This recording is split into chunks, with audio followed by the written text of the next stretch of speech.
अस्सलामुअलैकुम ट्रेडर्स। काजी forex tips channel में खुश आमदीद। आज का हमारा टॉपिक फिबोनाची पे है, फिबोनाची रिट्रेसमेंट पे। इंतहाई अहम टॉपिक है और इंशाल्लाह कोशिश करूँगा, अपनी पूरी कोशिश होगी हमेशा की तरह कि आपको इतना सादा अल्फाज में समझाऊँ, इतना सिंपल अंदाज में समझाऊँ कि आपकी समझ में आ जाए। असल बात समझाना होता है कि अगले को समझ में आ जाए, उस पर अपनी इल्मियत झाड़ना जिस तरह लोग करते हैं कि इतना लंबी वीडियोस बना देते हैं बग़ैर किसी मकसद के और ऐसी ऐसी बातें। लेकिन मैं आपको सिर्फ वही बातें बताऊंगा जो इसमें काम आती हैं, इसको आपने इस्तेमाल कैसे करना है। तो आज बेसिकली हम 3 चीज़ें कवर करेंगे इस वीडियो में। सबसे पहले कि रिट्रेसमेंट क्या चीज़ होती है, उसके बाद रिट्रेसमेंट को ट्रेड करने के क्या फ़ायदे हैं, और उसके बाद थर्ड है कि फिबोनाची रिट्रेसमेंट के कौन से लेवल जो हैं वो अहम हैं। ये 3 टॉपिक कवर करेंगे। इंतहाई अहम है, इंतहाई अहम वीडियो है ये। आपका कोई भी, जब भी आप मार्केट में इंटर होते हैं, अगर आप फिबोनाची की मदद से इंटर होते हैं तो आपकी एंट्री परफेक्ट रहेगी। मैंने आपको एक एग्जांपल दी थी कि never catch a falling knife. यही फॉलिंग नाइफ होता है। जब मार्केट गिर रही होती है या मार्केट ऊपर उठ रही होती है तो डायरेक्ट इंटर नहीं होते उसमें। उसके लिए हम एक वेट करते हैं कि मार्केट वापस आए। मार्केट वापस जब आती है तब हम इंटर होते हैं। तो हमें ये पता नहीं होता कि मार्केट कहाँ तक वापस आ सकती है या कहाँ तक वापस आएगी तो हम एंट्री लें। तो उसके लिए ये फिबोनाची टूल है। उसको, इस फिबोनाची टूल को इस्तेमाल करते हुए हम परफेक्ट जगह से एंट्री ले सकते हैं। तो इसीलिए इसको अपनी हर ट्रेड में शामिल करें, आदत बना लें इसको, आपको बहुत अच्छा रिज़ल्ट मिलेगा। और कोई भी एनालाइज, जब भी एनालाइज मार्केट को करते हैं तो भी इसको शामिल करें आप, ये आपके लिए फ़ायदेमंद रहेगा। तो बग़ैर कोई वक्त ज़ाय किए हम अपने टॉपिक की तरफ आते हैं। सबसे पहला पॉइंट है कि रिट्रेसमेंट क्या चीज़ होती है। देखिए भाई, जब भी मार्केट किसी एक सिमत मूव करती है तो वो बिल्कुल सीधा नहीं जाती। वो पहले ऊपर जाती है, फिर थोड़ा नीचे आती है, कुरेक्शन करती है, फिर ऊपर जाती है, फिर कुरेक्शन करती है। इसको हम कुरेक्शन भी कहते हैं। लेकिन ये रिट्रेसमेंट होती क्यों है? रिट्रेसमेंट असल में इसलिए होती है कि देखें, जब हम मार्केट में इंटर होते हैं, कहीं से भी आप देखें, अगर आप मार्केट में इंटर हो रहे हैं तो आखिर कुछ जो ट्रेडर्स हैं उनका टीपी तो कहीं पे होगा। जब वो ट्रेडर्स, एक बाई का ट्रेंड है, जब बाई के ट्रेडर्स का टीपी हिट होता है बायर्स का, तो वो एग्जिट हो जाते हैं मार्केट से। जब कुछ देर के लिए वो एग्जिट होते हैं, कुछ निकलते हैं, तो मार्केट, फिर सेलर्स का प्रेशर बनता है, फिर मार्केट नीचे आती है क्योंकि ट्रेंड बाई का होता है। इसलिए जब दोबारा फिर बायर्स इंटर होते हैं तो मार्केट फिर से अगेन से ऊपर चली जाती है और फिर अच्छे पिप्स दे के फिर जब वो उनके लोगों के टीपीज हिट होते हैं तो मार्केट उसमें बायर्स निकलते हैं, बाहर एग्जिट होते हैं, तो सेलर्स का थोड़ा प्रेशर बनता है तो मार्केट फिर नीचे आती है, फिर बायर्स इंटर होते हैं। इसी तरह यानी कि सिस्टम चलता रहता है। इसको हम रिट्रेसमेंट, ये जो रिट्रेसमेंट लेवल है ये इस वजह से बनते हैं। अच्छा, रिट्रेसमेंट को ट्रेड करने के फ़ायदे क्या हैं भाई? रिट्रेसमेंट को ट्रेड करने का फ़ायदा ये है कि आपको एंट्री एक परफेक्ट जगह से मिलेगी। आप अगर यहाँ से, फ़र्ज़ किया अगर आप यहाँ से मार्केट में आपने बाई की लगा दी, इंटर हो गए, तो मार्केट इतना नीचे है, इतना तो आपका एसएल होता है, वो तो एसएलेट हो जाएगा। तो इसमें ऐसी जगह पे इंटर होने के लिए हमें एक परफेक्ट लेवल चाहिए होता है। उस परफेक्ट लेवल को हम कैसे पहचानें कि हमें कहाँ पे जो है ना एंट्री लेनी चाहिए, उसी के लिए ये फिबोनाची रिट्रेसमेंट होते हैं। फिबोनाची रिट्रेसमेंट के लेवल कौन से अहम होते हैं? देखें भाई, आप बाकी लेवल्स को छोड़ दें, टू दी पॉइंट बात करूँगा, वही बताऊँगा जो चीज़ आपके काम आएगी। वो इस तरह नहीं जिस तरह वो अपना मैथ में करते हैं कि हम पहली जमात से ले के 10वीं तक, 12वीं तक मैथ ही पढ़ते रहते हैं। तो मैथ में एक्चुअली हमें सारे पूरे रियल लाइफ में 4 चीज़ें काम ही आती हैं: जमा, ज़रब, नफ़ी, तकसीम। ये 4 चीज़ें ही हैं जो हमारे काम की होती हैं। बाकी तो जो आगे इंजीनियरिंग फील्ड में जाना चाहते हैं उनके काम की होती है। हमारे तो कोई ना ज्योमेट्री काम की है, ना कोई ये सेट होते हैं ये काम के हैं, ना ही कोई और चीज़। हमें तो सिर्फ इन 4 चीज़ों से मतलब होता है जो आम नॉर्मल लाइफ में काम आते हैं। तो इसी तरह ये भी, इसको भी फिबोनाची को जो है ना वो एक इस तरह एक बना के पेश किया गया कि उसको समझ नहीं आती, लेकिन एक्चुअली इंतहाई आसान है और इंतहाई फ़ायदेमंद है। अगर आप इसकी कलेक्शन देखेंगे कि तो आप हैरान रह जाएंगे कि कैसे परफेक्ट इसकी कलेक्शन होती है फिबोनाची की। तो यही मैं आपको सिर्फ वही बातें बताऊंगा जो आपके काम आती हैं। तो देखें, फिबोनाची के जितने भी लेवल हैं उनमें से हमारे काम के जो है ना 3 लेवल हैं। आपने 3 लेवल्स पे फोकस रखना है। ये फिबोनाची है, इसके 3 लेवल्स। सबसे पहला लेवल जो है ना, जब हम स्टार्ट करते हैं तो हम 0 से स्टार्ट करते हैं। तो हमारा जो अहम लेवल होता है वो है 0.5 और 0.618। ये दो वो अहम लेवल हैं जहाँ से हम मार्केट में इंटर होते हैं। याद रखें, मार्केट में इंटर होने के लिए हमें ये 2 लेवल्स चाहिए होते हैं, 0.5 वाला और 0.618 का। इन दो को अपने जहन में बैठा लें कि यहीं से हमने इंटर होना है। एक होता है 0.786। जब भी मार्केट 0.786 तक अगर पहुंच जाती है, इसका मतलब है कि ट्रेंड चेंज हो सकता है। उस पे 0.786 पे हम इंट्री नहीं लेंगे। इसको मैं आपको प्रैक्टिकल करके दिखाता हूँ, फिर आपको समझ आ जाएगी। 3 लेवल्स ही आपने जहन में रखने। वैसे तो 382 पे लोग इंटर हो जाते हैं, लेकिन ये बहुत रिस्की है। मैं आपको रिकमेंड नहीं करूँगा कि आप 382 पे इंटर हों।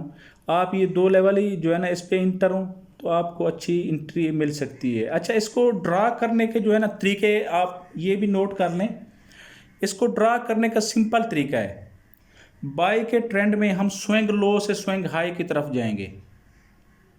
थोड़ा टेक्निकल है, इसको जहन में रखिए। बाई के ट्रेंड में, ये जिस तरह बाई का ट्रेंड है, तो हम बाई के ट्रेंड में, ये एक बाई का ट्रेंड चल रहा है, हम बाई के ट्रेंड में स्विंग लो से स्विंग हाई की तरफ जाएंगे। तो ये हमारा, और इसी तरह सेल के अगर ट्रेंड की हम बात करें तो सेल के ट्रेंड में हम स्विंग हाई से स्विंग लो की तरफ आएंगे, यानी कि ऊपर से नीचे की तरफ। जिस तरह सेम ट्रेंड लाइन हमारी लगती है, हमने इसी तरह ही इसको लगाना है। बाई के ट्रेंड में जिस तरह हम लोएस्ट पॉइंट से स्टार्ट करते हैं और हाई की तरफ जाते हैं, लेकिन इसमें फिबोनाची में सिर्फ हमने एक स्विंग को कवर करना है, एक स्विंग को मेजर करना है, उसकी मेजरमेंट करनी है, सिर्फ एक स्विंग की। ट्रेंड लाइन तो हम ओवरऑल लगाते हैं ना, उसमें मुख्तलिफ स्विंग, वो तो 2 स्विंग्स के बगैर कंप्लीट ही नहीं होती। लेकिन फिबोनाची को हमने सिर्फ एक स्विंग कवर करना है, और सेम उसी तरह जिस तरह आप ट्रेंड लाइन स्टार्ट करते हैं, सेम उसी तरह हमने यहाँ से स्टार्ट करना है, नीचे से, और ऊपर की तरफ जाना है। ये हमारा बाई के ट्रेंड के लिए। और सेल के ट्रेंड के लिए हम ऊपर से स्टार्ट करेंगे यहाँ से, और नीचे से यहाँ तक आएंगे। इसके एक और अहम बात भी याद रखें, इसमें हमने विक्स को शामिल करना है, विक्स को इंक्लूड करना है, एक्सक्लूड नहीं करना है विक्स को। विक्स इसमें शामिल रहेंगी, विक्स को हम मेजरमेंट लाजमी करेंगे। ये हैं, और इसका टेक प्रॉफिट और स्टॉप लॉस का तरीका भी मैं आपको बता देता हूँ। तो सबसे पहले देखें ना, अब ये बाई का एक ट्रेंड है, सबसे पहले आपने देखना है कि ट्रेंड स्ट्रांग होना चाहिए। ट्रेंड स्ट्रांग है, बाई का ट्रेंड है, तो यहाँ पे हम जो है ना एक फिबोनाची ड्रा करेंगे। तो फिबोनाची अगर ट्रेडिंग व्यू पे आप चाहेंगे तो आपको यहाँ टूल्स में मिल जाएगी। लेफ्ट साइड पे जो ये टूल्स का पोर्शन बना हुआ है, यहाँ से आप फिब रिट्रेसमेंट टूल मिलेगी। ये सबसे पहले, ये Alt F से भी आप इसको चार्ट पे लेके आ सकते हैं। तो सबसे पहले हम जो है ना इसको फिबोनाची रिट्रेसमेंट को यहाँ से सिलेक्ट करेंगे। उसके बाद अब हमने इस स्विंग को मेजर करना है। ये देखें, ये इस स्विंग को अगर हमने मेजर करना है, यहाँ से हमने स्टार्ट किया, ऊपर तक इसको लेके गए, तो इसको हम आगे लेके इस तरफ लेके जाते हैं। अभी आप देखें, ये जब मार्केट ऊपर गई, बाई का ट्रेंड था, हम यहाँ से तो कहीं नहीं इंटर हो सकते थे ना। हमने इंटर होने के लिए उसके रिट्रेसमेंट का वेट किया। रिट्रेसमेंट कहाँ पे हुई? वापस आई मार्केट। सेम अगर इसी 5.5 पे हमें रिजेक्शन कैंडल मिलती है तो हम यहाँ से इंटर होंगे। अगर हमें 0.618 से रिजेक्शन कैंडल मिलती है तो हम यहाँ से इंटर होंगे। अब देखें, हमें मार्केट ने यहाँ पे 0.5 और 6 के दरमियान में जो है ना हमें रिजेक्शन कैंडल दी, तो हम यहाँ से मोमेंटम कैंडल छोटे टाइम फ्रेम पे, ये 4 आवर का टाइम फ्रेम ओपन है, छोटे टाइम फ्रेम पे हम देखेंगे, मोमेंटम कैंडल को देखते हुए हम मार्केट में इंटर हो जाएंगे। ये एग्जैक्ट 0.5 तक आई है मार्केट, आपके सामने है। जब हम यहाँ से इंटर होंगे तो हमारा पहला जो टीपी होगा, ये देखें, ये ट्रेंड है, ट्रेंड कंटिन्यूशन पैटर्न, इसको समझ लें कि ट्रेंड कंटिन्यूशन का मतलब इसमें होता है। तो इसका पहला हमारा जो टीपी होगा वो 0 के लेवल पे होगा, यहाँ पे 0 के लेवल पे। इसके बाद हम आगे जहाँ तक इसको मर्ज़ी लेके जाएं, जहाँ तक अपना ट्रेंड चलता है उसको लेके जाएं आप। वो मैंने आपको मेथड बताया हुआ है कि किस तरह उसको लेके जाना है। टीपी लेवल्स किस तरह बनाने हैं। लेकिन पहला हमारा टीपी जो होगा वो पॉइंट ये 0 वाला होगा, जहाँ पे यानी कि दूसरा स्विंग का हाई होगा, वो हमारा पहला लेवल होगा। और स्टॉप लॉस कहाँ पे रखेंगे? स्टॉप लॉस हमेशा अगर हमें 0.5 पे एंट्री मिलती है या 0.618 पे मिलती है, स्टॉप लॉस हमेशा हमारा 0.786 होगा। 0.786 से थोड़ा नीचे हम रखेंगे स्टॉप लॉस, यहाँ से स्टॉप लॉस हम रखेंगे। लेकिन अगर मार्केट यहाँ तक आती है तो हम इंटर नहीं होंगे मार्केट में। अगर इस लेवल को टच करती है तो हमने मार्केट में इंटर नहीं होना। इसी तरह मैं आपको एक और एग्जांपल देता हूँ। अच्छा, अब ये देखें, ये स्विंग बना हुआ है, इस स्विंग को मेजर करते हैं तो हम यहाँ से स्टार्ट करेंगे। लो से बाई का ट्रेंड है, लो से स्टार्ट करेंगे, हाई की तरफ जाएंगे। ये इनकी विक्स को भी हम साथ में शामिल करेंगे। अगर हम इसको यहाँ इस साइड पे लेके जाएं तो यहाँ पे देखें 0.5 जहाँ पे लेवल है वहाँ पे मार्केट ने आपको अच्छी रिजेक्शंस दी। यहाँ पे हमें अच्छी फिर मोमेंटम कैंडल भी मिली। अगर आप यहाँ से इंटर होते हैं तो ये आपका पहला टीपी होगा। नेक्स्ट टीपी आप कम से कम 2 लेवल तो आपके होने चाहिए टीपी के, तो नेक्स्ट टीपी आपका इधर हो जाएगा कहीं पे। अच्छा, ये तो आपको बाई की, आगे मैं सेल की भी आपको समझा देता हूँ कि सेल का जो ट्रेंड चल रहा है उसको कैसे मेजर करना है। अब सेल का ट्रेंड के लिए वही बातें हैं, लेकिन हम उसको ऊपर से स्विंग हाई से स्विंग लो की तरफ आएंगे। ये देखें, ये स्विंग बना, मार्केट आई सीधा डायरेक्ट अचानक फिर ऊपर गई। जब ऊपर गई तो हमने यहाँ इसको मेजर किया। इस स्विंग को मेजर करने के लिए हम यहाँ से यहाँ तक आए। अगर यहाँ से ये स्विंग बनाए तो इसको देखें, अगर हम इस सामने हाई से लो की तरफ आना है, हमने यहाँ से यहाँ आए तो ये देखें 0.618 पे यहाँ पे मार्केट गई, फिर वापस नीचे आई। तो हमारा जो है ना पहला टीपी यहीं पे होगा। हमने असल वो एक्चुअल रेशो देख लेनी है, प्राइस एक्शन वाले जो हमने लेवल बनाने हैं, प्राइस एक्शन को देखते हुए नेक्स्ट सपोर्ट और रेजिस्टेंस उनको यूज़ करना है। लेकिन हमारा एसएल यहाँ पे होगा 0.786 पे, और यहाँ हम इंटर होंगे और हमारा नेक्स्ट लेवल आगे चलता जाएगा। इसके अलावा ये दूसरी एक टूल होती है, वो उसका मैं बाद में आपको समझाऊंगा, ट्रेंड बेस्ड फिब एक्सटेंशन। इसमें हम अपना टेक प्रॉफिट सेट करते हैं कि टेक प्रॉफिट हमारा कहाँ पे होगा। अगर मैं अभी आपको समझा दूंगा तो आप फिर वो कंफ्यूज हो जाएंगे। लेकिन वो इसका मेथड यही है कि इसको आपने पहला जो अपना टीपी है वो यहीं पे रखना है, सेकंड टीपी फिर आप जहाँ तक आप लेके जाएं।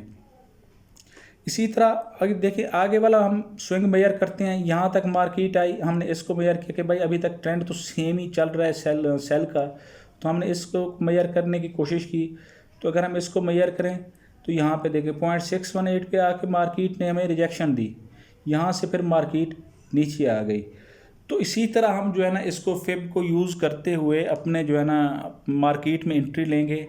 इसके एक बार मैं फिर आपको रिवीजन कर देता हूँ कि मार्केट में जब भी हम फिब रिट्रेसमेंट टूल का इस्तेमाल करेंगे तो बाई के ट्रेंड में हम स्विंग लो से स्विंग हाई की तरफ जाएंगे। जिस तरह ट्रेंड लाइन लगाते हैं इसी तरह स्विंग हाई से स्विंग लो की तरफ आएंगे सेल के ट्रेंड में। 3 लेवल मैंने आपको बताए हैं, ज़्यादा लेवल्स में आप ना पढ़ें। 0.5, 0.618 और 0.786।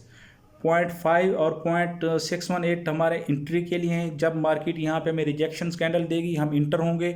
अगर 0.786 पर चली जाती है हमने वो ट्रेड छोड़ देनी है, क्योंकि मार्केट चेंज हो सकती है। और इसका स्टॉप लॉस हमने 0.786 से थोड़ा नीचे रखना है, 5-4 पिप 7 पिप। इसी तरह ये रिट्रेसमेंट का क्या होती है, रिट्रेसमेंट जब बायर्स या सेलर्स मार्केट में से निकलते हैं, मार्केट करेक्शन करती है, उनको हम रिट्रेसमेंट कहते हैं। उम्मीद है आपको वीडियो समझ आ गई होगी। इसकी थोड़ी प्रैक्टिस करें, इतना मुश्किल डिफ़िकल्ट नहीं है ये चीज़, लेकिन फ़ायदेमंद बहुत है। इसकी कैलकुलेशन जब आप प्रैक्टिस करेंगे, इसकी कैलकुलेशन देखेंगे स्विंग, किसी भी स्विंग को मेजर करने के लिए ये आपको इंतहाई अहम रहेगी आपके लिए, तो इसको लाजमी इस्तेमाल करें। अगर आपके किसी भी किस्म का सवाल है तो आप मुझसे रब्ता कर सकते हैं, इंशाअल्लाह आपको डिटेल से जवाब दूंगा। आप फेसबुक ग्रुप पे भी रब्ता कर सकते हैं, व्हाट्सएप पे भी कर सकते हैं, टेलीग्राम पे भी कर सकते हैं। सारी ऑप्शंस आपके पास अवेलेबल हैं। अपनी दुआओं में याद रखिएगा। Thank you. अल्लाह हाफिज़।